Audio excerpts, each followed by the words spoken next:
আসসালামু আলাইকুম রহমতুল্লাহ। এসএসসি 2026 ব্যাচে পোলাপান, কেমন আছো তোমরা?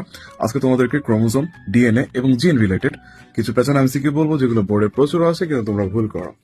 1 নম্বর, ক্রোমোজোম হলো ফিজিক্যাল বেসিস অফ হ্যারিডিটি অথবা বংশগতির ভৌত ভিত্তি। অন্যদিকে ক্রোমোজোমের প্রধান উপাদান ডিএনএ, এটা হলো রাসায়নিক ভিত্তি অথবা কেমিক্যাল বেসিস অফ হ্যারিডিটি, এবং এটি একই সাথে যে কোনো জীবের বৈশিষ্ট্যের ধারক এবং বাহক, কিন্তু বৈশিষ্ট্য নিয়ন্ত্রণ করে হলো জিন।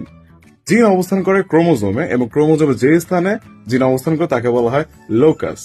এগুলো ভালোভাবে পড়ে যাবা, আশা করি এখান থেকে একটা কমন থাকবে। আসসালামু আলাইকুম। আরেকটা কথা, আমাদের এই ভিডিও যদি তোমাদের কোনোভাবে হেল্প করে থাকে তাহলে তোমাদের বন্ধুদের সাথে শেয়ার করতে পারো, এবং শেয়ার করার এই স্ক্রিনশটটা আমাদের যে কোনো সোশ্যাল মিডিয়ার লিংক, ফেসবুক, ইনস্টাগ্রাম অথবা ইউটিউবের কমেন্ট বক্সে যদি তুমি সেন্ড করো, তাহলে আমাদের এই বোর্ড অ্যানালিসিস শিটটা তোমাদেরকে ইনবক্সে পাঠিয়ে দেওয়া হবে। আর যদি তোমরা আরো রিভিশন দিতে চাও তাহলে আমাদের বেসিক ফোর্স একাডেমির সাথে যুক্ত হতে পারো।